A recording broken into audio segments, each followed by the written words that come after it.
Digging it, digging it. I don't know about you. I need the music like every day. Start my day off with a little music in the shower, dance, sing. Yes. Takes a minute to kind of helps me get started with so many things. Yeah. Kind of lifts the spirit, gets you in the mood for the day. Company culture. So culture, we know culture is important. I don't know. Maybe you love it. Maybe you hate it. Maybe you're not sure what to do about it. We're going to talk to one guest about building strong company culture, how that affects the brand and so on. All that more coming up. But first, a little more music from my head. Hey, everybody. Bill Gallagher, scaling coach and host of the Scaling Up Business Podcast.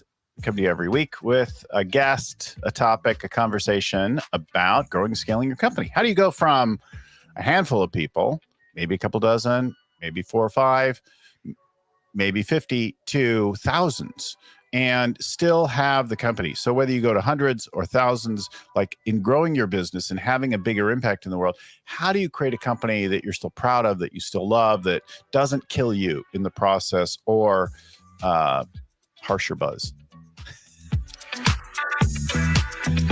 Hey, you'll find all our 560 shows and more at scalingcoach.com, along with our monthly workshops in scaling up, our coaching programs, workshops, all that kind of stuff at scalingcoach.com.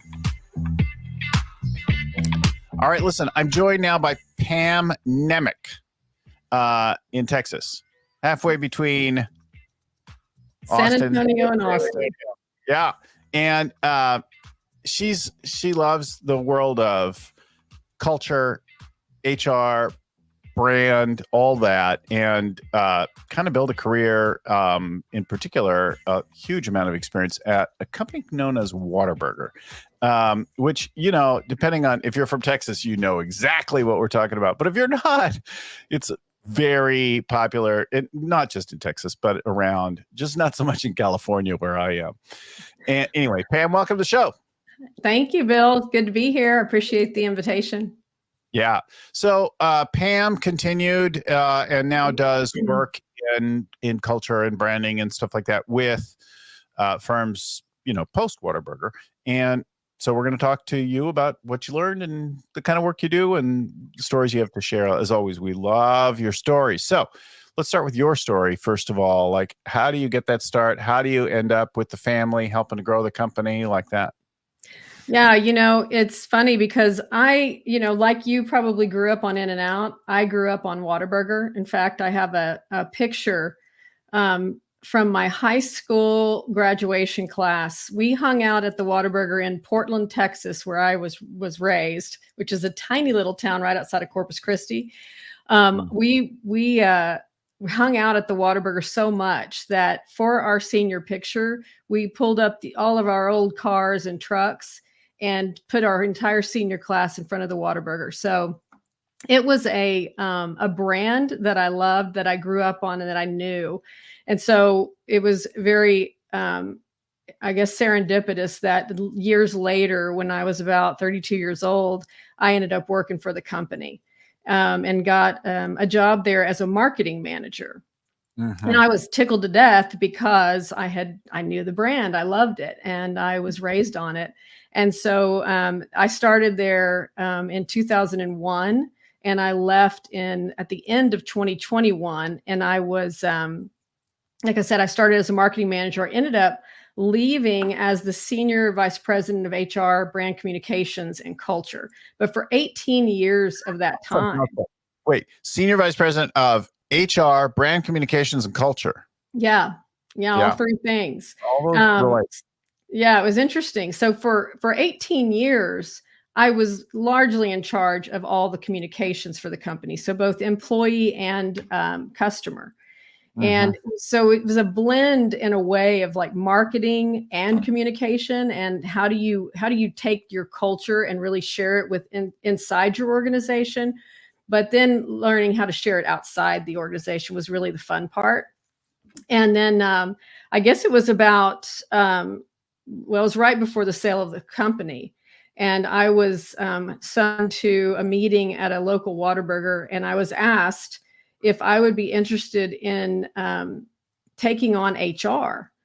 To which I replied, "Really? You want me to do HR?"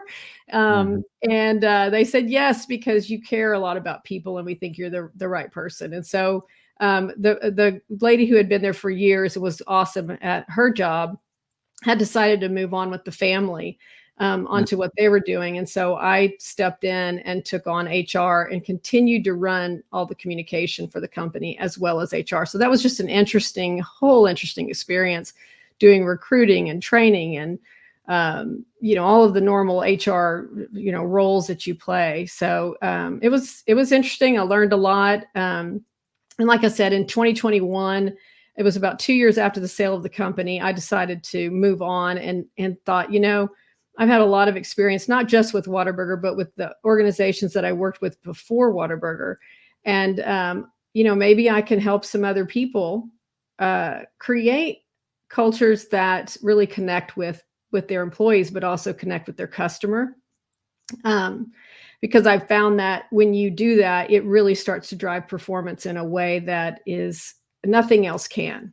I just don't think anything else can do it other than a really connected culture that is informed and equipped to do their jobs well and really passionate about what they do. So that's my mission now, is to help other CEOs figure out how to do that, how to make that work.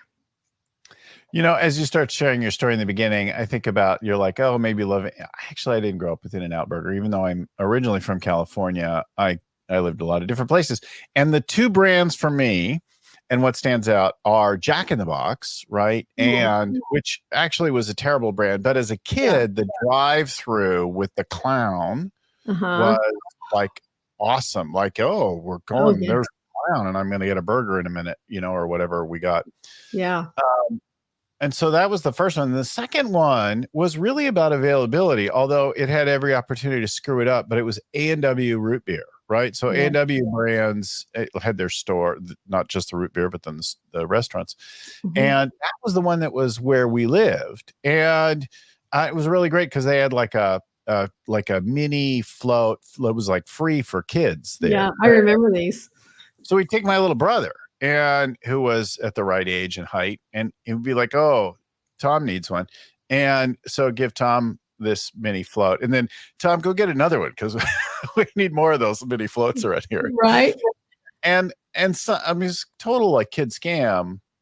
But they sort of took it in stride. And of course, we bought a burger every now and then. We brought our family to it, and it was literally walking distance from our house at one point. And so, like, there's a strong affinity. There's a fun kind of thing. And I still feel good about, you don't see them that much anymore, but I still like it and feel good about the brand. But I relate to the brand like a person, like an entity, like a personality.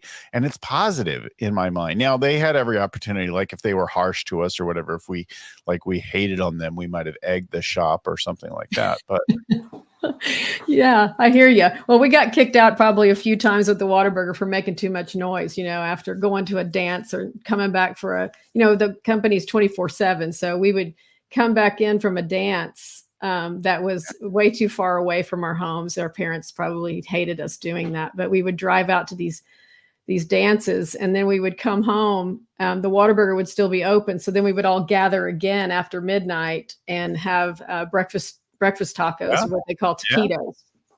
And, it's like what you're saying, though, that's to me, the magic that brands really should be trying to create is, what is that nostalgia? What is that memory for people that makes people go, man, I remember that, I remember that brand was there when, it was part of a memory when. And I think when you can tap into that as a company, and then you can really amplify it through communication and share it out, it just, it makes people want to be part of your brand. It makes people want to go, what is it about that? You talked about In-N-Out. In-N-Out's the same way. It's like, what is it? Why does In-N-Out get so much press? Why does Whataburger get so much press? Why do these brands that are just special, what do they do differently?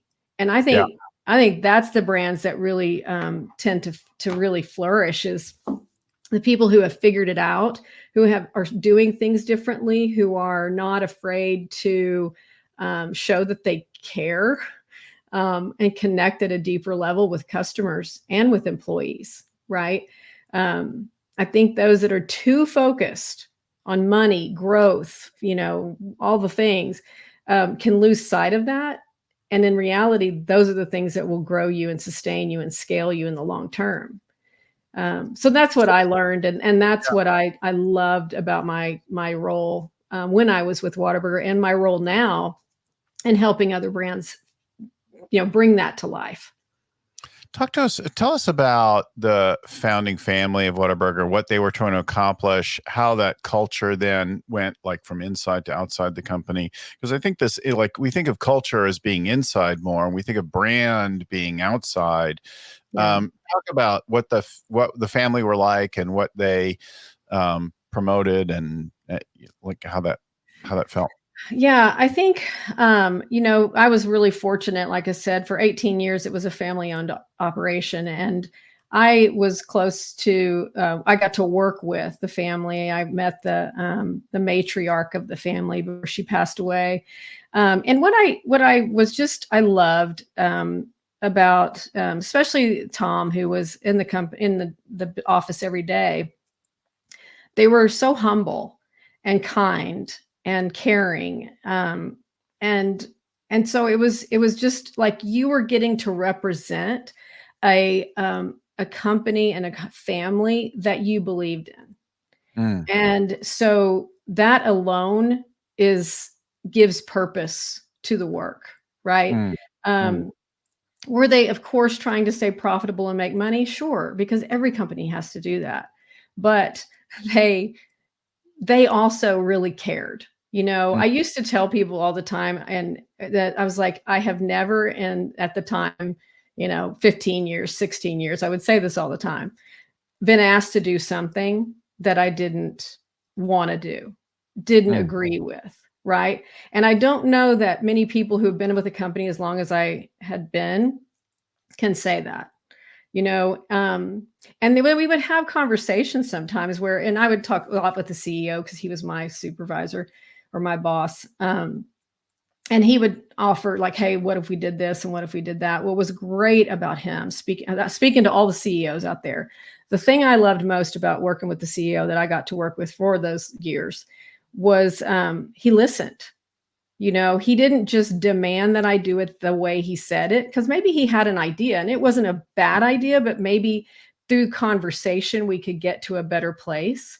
And he was always willing to have that conversation. And I think that is something that is such a valuable asset to have as a CEO, to not be so ego driven that you can't hear what somebody else might be saying, right? And so there was times where we would have like a difficult thing we would need to say to the company or to the people or the customers or whatever. And we would really, think about it, wring our hands over it, and make sure that what we said was as respectful as it can be. And I could push back and he could push back with me, and we would get to the right answer. And that to me was, is a very valuable, I guess, partnership to have with the person who's running your communication for your company.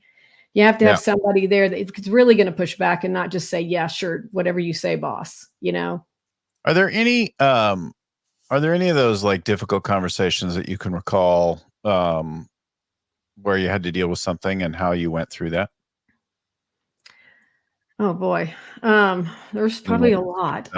There was one that I remember, that was, in fact, you joked about it earlier. It was about, there was a time where people were wanting to bring their guns open carry into our restaurants.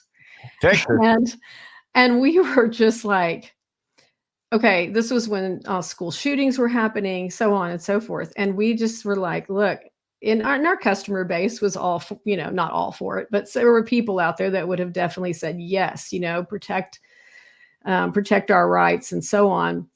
So it was a very difficult thing to navigate based on our customer base. Yeah. However, we sat down and we really talked about it. And we said, look, I would give him my perspective, say, look, as a mom of 2 children, if somebody comes walking into any restaurant with a gun that I can see, I'm hitting the deck and heading for the door, right? And that I'm not comfortable with that, right? And he would say, well, yes, and we also have to think about this other side, that this whatever. So long story short, we talked it over, and he ended up writing a letter that we put out in our digital newsroom for people to read. And some people loved it and some people didn't, but we did not allow it. We did allow, concealed carry, because that's legal and it was, fine. But we did not allow that open carry, because what at the time, people were literally walking in with, guns over their shoulders and scaring customers. Yeah. It's alarming. And so, yeah, it was a little much, in my opinion, right? I don't work for Whataburger anymore. This was my opinion at the time. I was just like, that's a little much. And so the point of it is that conversation, we knew was probably going to be a touchy when we put it out there. But we did what we really believed, and we said it as in the most respectful way we could. Right. And I liked that. I always tell people, and when you are dealing with anything, any circumstance, you need to find reasonable. Yeah. Because there's always going to be some extreme side, left or right. And my deal is, look, I may have a very strong opinion myself, but I've got to find the middle. Where is reasonable in this? And I think that is a lost art sometimes these days. And I think that's another thing that a good, strong communication person can help a CEO do, because CEOs will get, pulled in 90 directions. Well, you need to say it this way. Well, I believe this, and you should do that, and whatever. And you need somebody who understands that you've got to find reasonable, So, and I used to tell my boss, Preston, I said, look, we're never going to make everyone happy. It's not possible. So what we have to do is to be who we are, understand who we are at our core and our values, and find a reasonable way to deliver the message. But don't change who you are to just fit all the narratives, because you will chase your tail for the rest of your life trying to do that. You need to know who you are, and you need to represent it in a way that feels respectful to everybody, and go from there. Well, it's interesting about the balance, right? Like, okay, so there are going to be Second Amendment people who are just like, I got to carry every time, everywhere, out in the open. And, and then there are going to be people who are like, hell no, like, sure, shut it down. And then you're trying to strike a balance. It's like, okay, do that, whatever you want, but it's alarming to customers in this place. And we're a restaurant, not whatever else. We're not a range or, right. And it's maybe a whole alarming conversation for, people in other parts of the world who just don't even get that sort of Western US kind of mentality, because it's definitely different here. Oh, for sure. Yeah. As it's things, but not taking an issue on that. But then thinking about a company who has to figure out where they stand on something, it does seem like a lot of times CEOs and companies wade into things that they should probably stay in the middle of or stay neutral on, because it's not really your business. Like, and you might feel strongly about it as a human being, but the moment you do, like, boom, there you lose a bunch of your customers. Did you need to lose them? Well, I don't know. What camp are you going to be in? You need to be in any camp on this thing, right? Like, is that your job as a restaurant or whatever you are, hair salon, like that? Yeah. Maybe it is. And I think that right now there are people out there that will tell you have to take a stand on everything. I disagree. Alienating. You're going to be left with one little sliver of people like, I'm going to take a stand on everything. I don't know. Like, really? I think it's too polarizing. And I think that sometimes you just need to serve burgers. You need to do what you do best. And I guess people are hungry. that's right. And, the founder used to say, we serve everyone. Yeah. And I think that's how your mindset should be. So you talked about leadership there quite a bit. You talked about humility. You talked about caring. You talked about listening, and then finding a reasonable path. But what did they actually care about? So what did they care about? Now, what they care about is not necessarily what our listeners' companies would care about, but what did they care about? How did that show up? Well, I don't want to speak for them too much, but I tell you what my perspective on it. Yeah.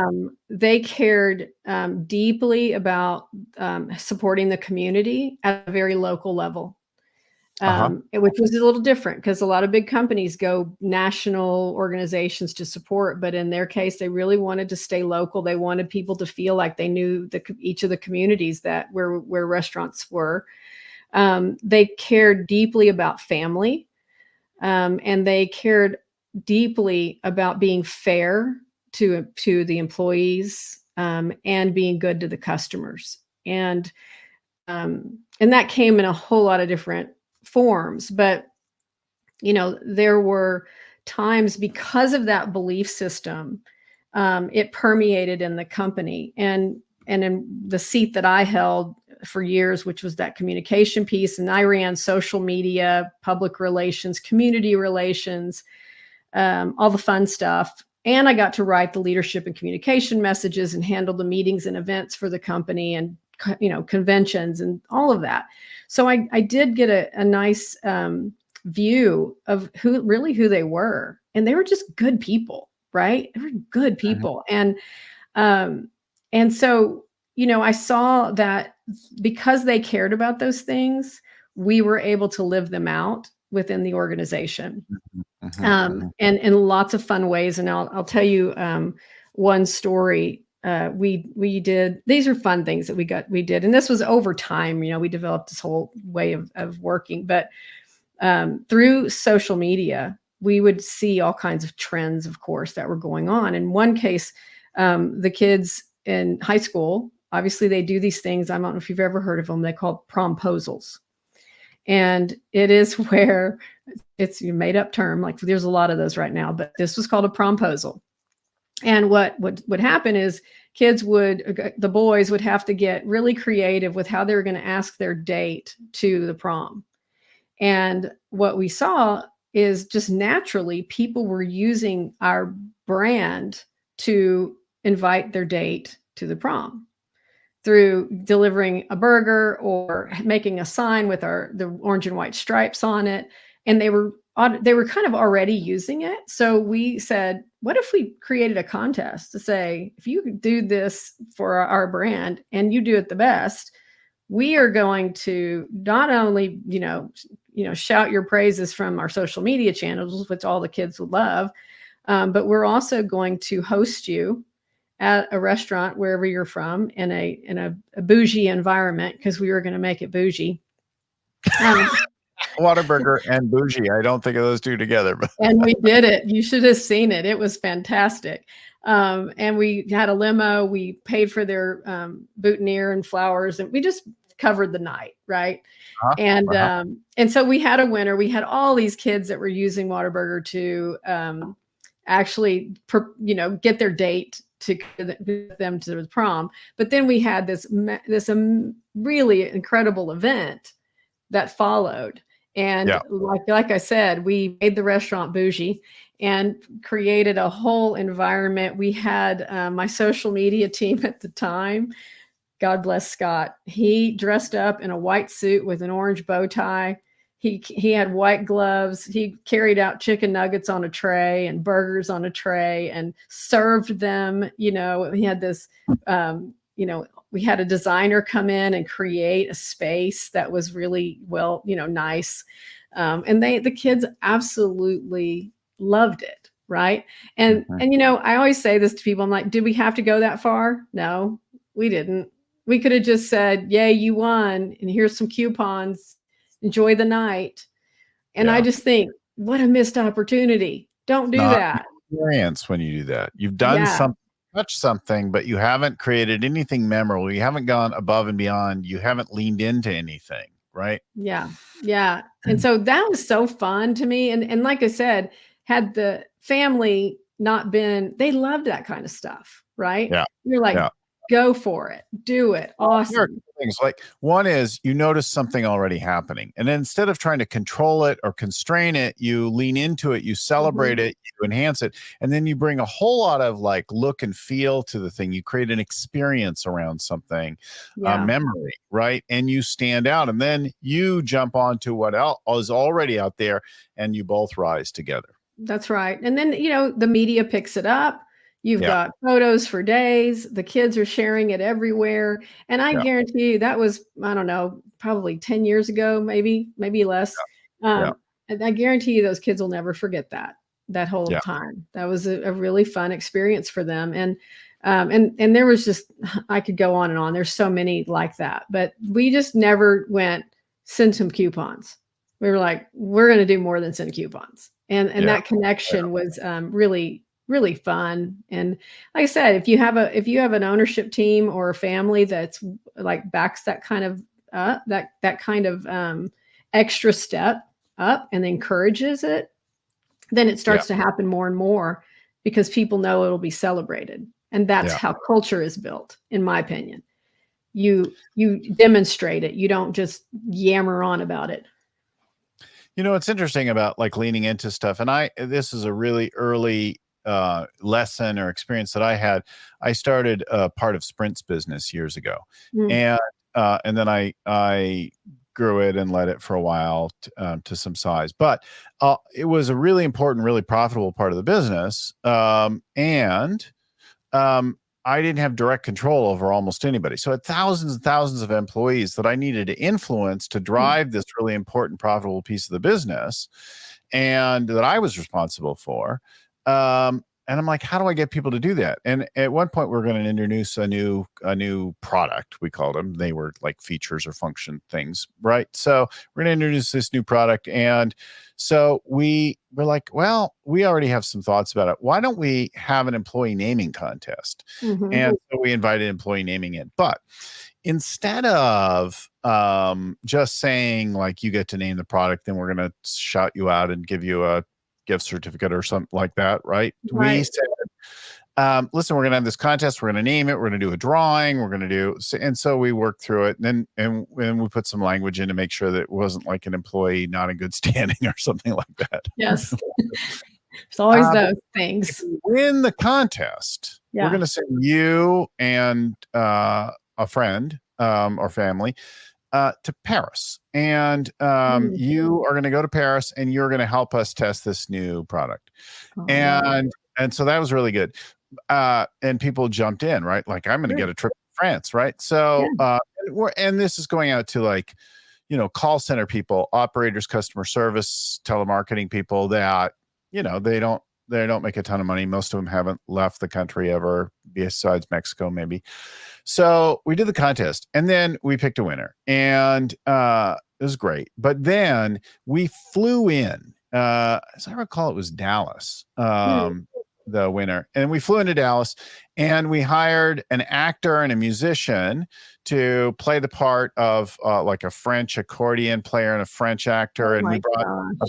baguette and a beret and like a bunch of silly stuff, and we had a camera crew, and we like come into this call center and we make a commotion and we're playing the music and we're like, Yep. you're going to Paris. And it Yeah. was so cool. And then that became a company wide communication. So we got Yes. layers of building on this whole thing. Yes. Now everybody knows about and thinking about it. It's very top of Mhm. mind, and it's Mhm. in the top of mind in a positive way Right.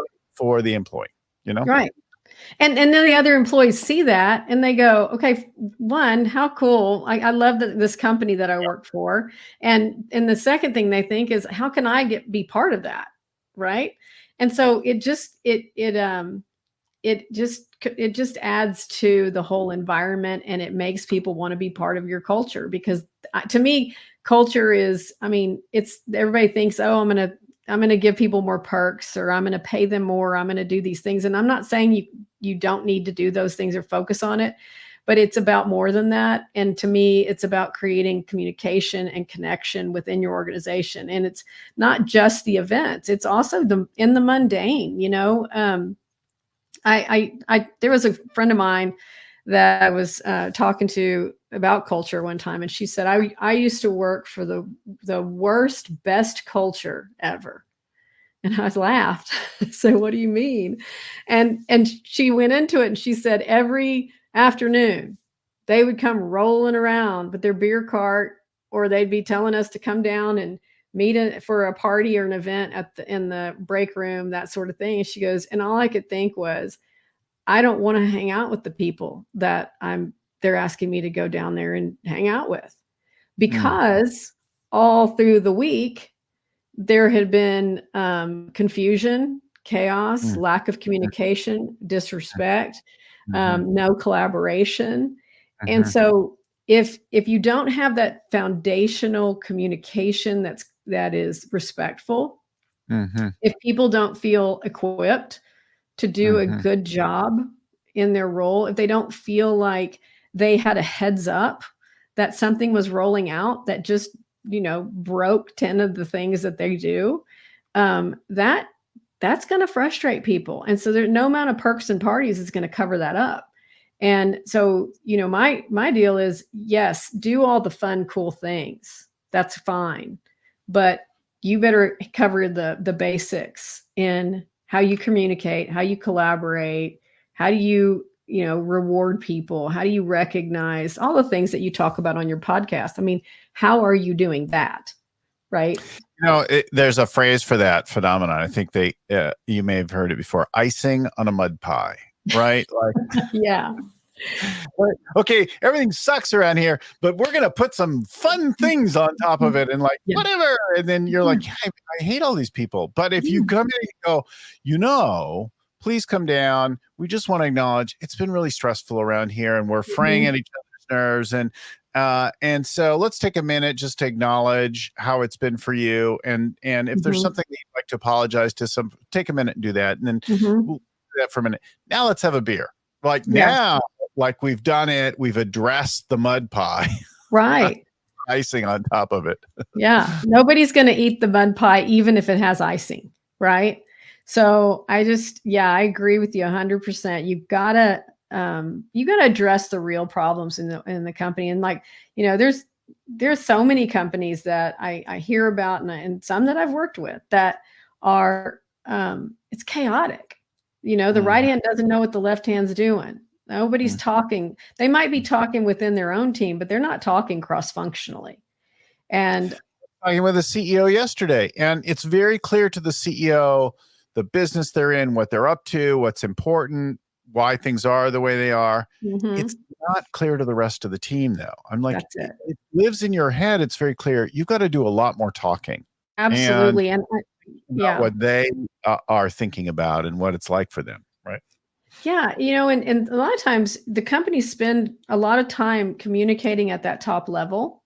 And so all of the leaders, let's say, sit in a room with the CEO, COO, and they're very well informed about what's going to happen every quarter, what, the context behind it, why this was chosen over that, so on. They know the context. And the reason that they're told all of that is so they can go tell their teams, right? Yeah. Share the information. But what I found time and time and time again is you can tell everybody in very clear terms, but they are not really good about cascading information. And so you need a system that will cascade it for you. Because if you depend solely on your leaders to do it, you're going to be disappointed. And I don't mean to sound so harsh, but it's just in my perspective, true. They don't think it needs to be said. They don't realize that everybody doesn't know that or hasn't heard that already, or that it isn't obvious. We don't, and so much of it is so basic, like repeating basic message, which is why a lot of our teams will do a monthly all hands where the CEO and the leaders, the senior leaders, will speak to everyone on the team. And this matters even more as your team gets across time zones, as it gets across locations, millions as you go to hundreds and thousands of people, Mhm. like getting that communication out and Yeah. short circuiting some of that process so that it doesn't get distorted by one weirdo that you should have fired a long time ago. That's it. I mean, really, I love how you're saying that because it's the truth. Because you do have some weirdos, right? And There's and the CEO, to me, the CEO and the COO should be they should be investing in communication so that their message is getting out the way they want the message to get out, not filtered through various people and various opinions. You need it from, as they say, the horse's mouth, right? Like, what is it that you believe, CEO? And if you don't have a system like that, then you're gambling. You're gambling with what people think of you as a leader. You're gambling with what people think you believe for the brand, and you're gambling with performance. Because when there's various messages going out in different ways to different people, delivered in a different tone, and all of the things, you're not going to achieve the level of performance you could have had you been clear, consistent, and respectful in the way you delivered all those messages. But a lot of CEOs that's not their strong suit, and that's okay. It's not going to be every CEO's strong suit. So that's why you need somebody to help you do it, I think. You shared some other notes on things that happen there. I don't know which one is better to talk about, biscuits or man caves. Biscuits or man caves. Okay, well, maybe those go together. No, they're different, but one is sad. One is sad, one is happy. So it depends on what kind of mood we're in. Yeah. I think I'll tell the happier one. Okay. But this one was, I've got so many good stories, but there was one time, like, we had, again, this was a comment that we saw on social media. And a woman had said her husband was coming home from Iraq, and he loved Whataburger. He loved the Spurs. Those are the two things he loved most in his life. And all she was asking us for was I hope he loved her too. That sounded bad. I'm sure he loved her the most in his life. I love my wife and kids, but love my team. Whatever, but I like Spurs and burgers. So anyway, she reached out and she said, "Hey, she wanted just some, like, merchandise, things like that she could use, because she wanted to update their garage and make it a man cave for him." And so we heard that. And again, we could have just sent some swag and been done with it and had said good luck and thank you for your service and that sort of thing. But we didn't. We went overboard, and we helped transform the entire garage. We coordinated with the Spurs. We did the reveal. He came home. He was in tears. He was so excited. And it just, again, it's one of those times where I think, again, these companies have these opportunities. They just have to find them. They've got to look for them. They've got to have a culture in their communication team to look for those. And then they have to have a culture that says, go above and beyond, do something cool. Don't just do the obvious. And so, yeah, those were just the stories that I think not only connect to a customer, but it brings culture to life for people and employees. And my team loved doing it. It made them feel there was purpose behind it. It wasn't just serving burgers. We were creating experiences and moments for families and people that cared about us. And we wanted to return that same love, to say, we care about you too, and I think that builds such a cool connection with your brand when you can do that. And, I've been featuring the stories like this on my. It's thoughtful, it's relevant. And that's loving, right? Thoughtful and relevant but it's caring. And that's definitely loving. And you got somebody coming back from any kind of conflict in any role. If you've been around something traumatic, right? It has a weight on you. If you've seen people injured, if you've seen people killed, wherever you are, it's like hard. And then think about people going through other things like less dramatic, like somebody just going through a family health crisis or dealing with a child or a loved one in going through a crisis. Like if you can show that person thoughtful, relevant care, like, wow, what a difference that can make. And then go further. Don't just do it at a surface level, like lean into it, Yeah. Yeah. I mean, and make it part of who you are as a brand, right? I've been featuring people on my LinkedIn, companies that I find that are doing these things. I don't know if you've heard or seen what Chewy does. Chewy's a brand that sells dog food and pet supplies. It's an online store, and they do the coolest thing. They if they have been like, this one story, there was a girl who had been buying her dog food from Chewy for years, and her dog passed away. And she had an unopened bag of dog food, and she asked if she could get a refund on it. And not only did they give her the refund, but they said, just donate the bag to a shelter. And also they sent her flowers with a note from the girl she spoke to, just expressing her condolences. And as I was looking into this more, I found out that they also do portraits, painted portraits of these animals that the people have lost. And I'm just like, okay, that's not just happening by accident, right? There's a system behind that. And they are being very intentional about connecting to customers who lose a pet. And these, some of these folks are so close to their animals. It is very meaningful to them when that happens. And then you've got a brand that's filling that gap at that moment. And I think that's what I want more brands to do. I want brands to see that, bring back the humanity that we desperately need in our world, because you have platforms that you can do that. And what a powerful thing that would be is if we used our brands to bring back that human experience, and basically say, I see you, and I know we're just a brand, but we want you to know we care. And I think that could be so powerful.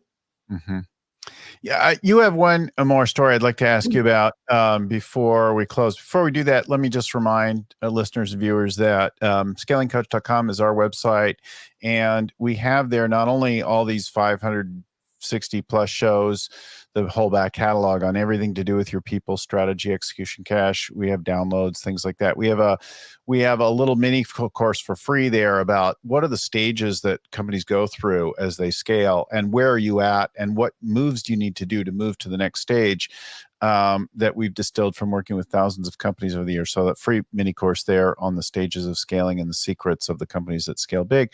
And then we have a monthly workshop on getting your mindset right for scale, and then what tools do you apply given the new mindset. So we have all that and more at scalingcoach.com. Thank you. Awesome. So go there. The thing I wanted you to finish with is this: you have a story about an employee who moved from a place where there was no trust to trust, and what they were dealing with. So to the best you can, tell us about that. Yeah, it's something that I experienced a lot, is that there would be people that would come from other organizations, and I would notice that in those people, they would be very reserved. They would not be very open about information. They were kind of closed off. They were careful. And I was noticing that in one of the employees that I had, and I was wondering, like, she's so talented, and I'm sensing that she's not really diving in and being open with everybody so that we can get to the best solution. And I kind of just, I would talk to her about it, but I would just I was letting her figure it out for herself. And one day it was probably 6 months in to her starting work, and she came in my office, and I had really seen her just kind of start to flourish, right? People were talking about what a great job she was doing and how helpful she was, and all of these things I was hearing. And she told me, I said, what changed? What was the difference? And she said, well, the organization that I came from, you couldn't do that. If you shared too much, they would use that information against you, or they would take your idea and go do it behind your back and not give you any credit. And they started telling me all these horror stories, right, which I had not been experiencing. And she said, and then I just realized that you guys aren't like that.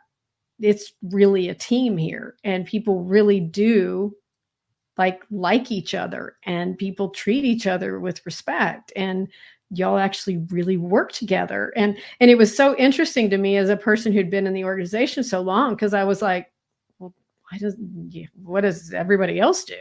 I mean, what are y'all doing out there?